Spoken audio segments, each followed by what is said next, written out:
દોસ્તો મારી ગજ્જુની મોજ ચેનલમાં આપનું સ્વાગત છે। આજના વિડીયોમાં આપણે વાત કરવા જઈ રહ્યા કે ઠાકોર ફેમિલીના ઘરે આજે એક કેવી ઘટના બની જુઓ તો ખરા કે અચાનક આગ લાગી તેમની ગાડી સળગતા બચી ગઈ। અચાનક આવો બનાવ કઈ રીતે બન્યો દોસ્તો? અને આજે તો બધા લોકો શોપિંગ કરવા માટે ગયા તો રણજીતભાઈ કેમ ના ગયા? શિલ્પા ભાભી, રાકેશભાઈ અને સંજયભાઈ શોપિંગ કરવા માટે કેમ ગયા? કોને કેવી શોપિંગ કરી, કેટલા કપડાં લીધા અને બીજા કોઈ સેન્ડલ કે બીજી કઈ ખરીદી કરી એ બધી જ માહિતી મળશે તમને મારા આ વિડીયોમાં। મારી ચેનલ પર નવા હોય તો ચેનલને ફટાફટ લાઈક, શેર અને સબસ્ક્રાઇબ કરી દો। Full video in life of Thakor channel દોસ્તો ફૂલ વિડીયોની લિંક ડિસ્ક્રિપ્શનમાં મૂકેલી છે, ત્યાં જઈ તમે આખો વિડીયો વોચ કરી શકો છો।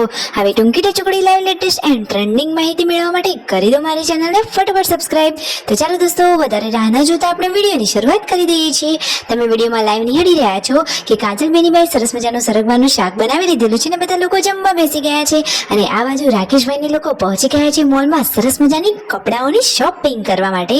તો દોસ્તો કોને કેવા કેવા કપડાં ખરીદ્યા, કયા નવા સ્ટાઇલના હવે સ્ટાઇલિસ્ટ કપડાં આવ્યા છે, કોને કેવા લીધા, શું બચ્ચા પાર્ટી માટે પણ કપડાં લીધા, પૂનમ ભાભી ઘરે છે તો શું એમના માટે કપડાં લીધા કે નહીં, અને જુઓ રાકેશભાઈ કેમ કુર્તો લઈ રહ્યા છે, કોઈના લગ્ન આવી રહ્યા છે, શું કોઈના નજીકના લગ્ન છે? દોસ્તો બધા જ માટે એક સરપ્રાઈઝ છે, એવા લગ્ન આવી રહ્યા છે। તમને ખબર છે કોના લગ્ન છે? તમે જુઓ તો ખરા વિડીયોમાં બધા જ લોકો પોતપોતાના કપડાઓની શોપિંગ કરી રહ્યા છે। સંજયભાઈ પણ આ પેન્ટ ખરીદવાનું વિચારી રહ્યા છે। તો ફાઇનલી પછી બધા લોકોએ કપડાં લીધા કે નહીં? તો બધાને ગમતા હતા એવા બધા જ કપડાઓની શોપિંગ કરી અને હવે તેઓ ગયા છે બીજી જગ્યાએ પણ કપડાઓની અને પછી સેન્ડલની શોપિંગ કરવા માટે। તો બધા અલગ અલગ ટાઈપ્સના અહીંયા સેન્ડલ જોઈ રહ્યા છે તો કયા બેસ્ટ છે। પછી બચ્ચા પાર્ટી માટેના કપડાં લેવા માટે પહોંચી ગયા છે। તો જેન્ટ્સો માટે સરસ મજાના કપડાં લઈ લીધા અને થોડુંક માપમાં ફેરફાર કરી ગુડ્ડુ માટેના પણ લીધા। તો બચ્ચા પાર્ટીના કપડાઓની પણ થઈ રહી છે શોપિંગ। જેન્ટ્સોને તો બધા કપડાં એકદમ ક્યુટ પરી જેવા લાગી રહ્યા છે। તો જુઓ ફાઇનલી ત્યાંથી બધી શોપિંગ કરી અને હવે આટલી ગરમીમાં તડકામાં બહાર નીકળી તો ગયા છે, પણ હવે આટલી બધી ગરમી છે તો પછી બહાર આવીએ એટલે કંઈક ઠંડુ પીણું તો કરવું જ પડે।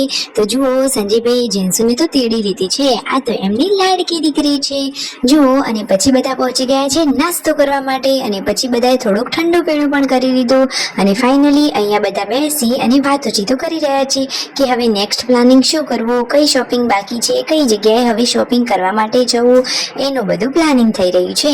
અને બધાએ અલગ અલગ સ્ટાઇલના ચપ્પલ, શૂઝ એન્ડ સેન્ડલ બધી શોપિંગ કરી લીધી છે। જુઓ બધાએ એકદમ યુનિક અને નવા સરસ મજાના મસ્ત મજાના સેન્ડલ અને ચપ્પલ પણ લઈ લીધા છે। તો દોસ્તો હવે ફાઇનલી ઘરે જવાનો ટાઈમ આવી ગયો છે। તો ગાંધીનગર અહીંયા પીઠાપુર જ્યાં તેમનો આ ઘર છે ફ્લેટ, ત્યાં બધા આવી ગયા છે, બધો સામાન હવે પેક કરી અને ઘરે જવા માટે નીકળી રહ્યા છે। તો અહીંયા જુઓ રાકેશભાઈ, શિલ્પા ભાભી, જેન્ટ્સો બધા જ લોકો બેઠા છે, વાતોચીતો કરી રહ્યા છે અને એટલામાં તો ઘરે આ કેવી ઘટના બની ગઈ, અચાનક જ આવી આ શું ઘટના બની? જુઓ તો ખરા કે આગ લાગી અને તેમના પપ્પાની ગાડી સળગતા બચી ગઈ। જુઓ ગાડીની આજુબાજુ જે નેટ લગાવેલી હતી એ પણ બળી ગઈ। પાછળના ભાગે કોઈએ કચરો આ રીતે સળગાવેલો હતો તો પછી ધીમે ધીમે આવી ગરમીના કારણે બધું જ સળગ્યું અને જુઓ એની અસર આ નેટ ઉપર પણ જોવા મળી।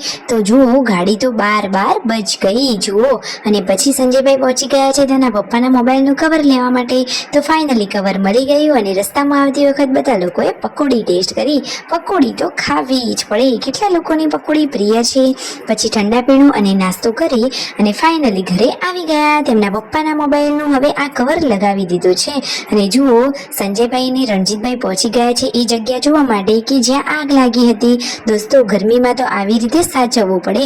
કાજલબેની બા અહીંયા રસોઈની તૈયારીઓ કરવા લાગી ગયા છે, જમવાનું રેડી છે અને બધા જ લોકો સાથે જમવા માટે બેસી ગયા છે। આમ આખો દિવસ તેમનો બધાનો એકદમ સરસ મજાનો અને આનંદમય રહ્યો।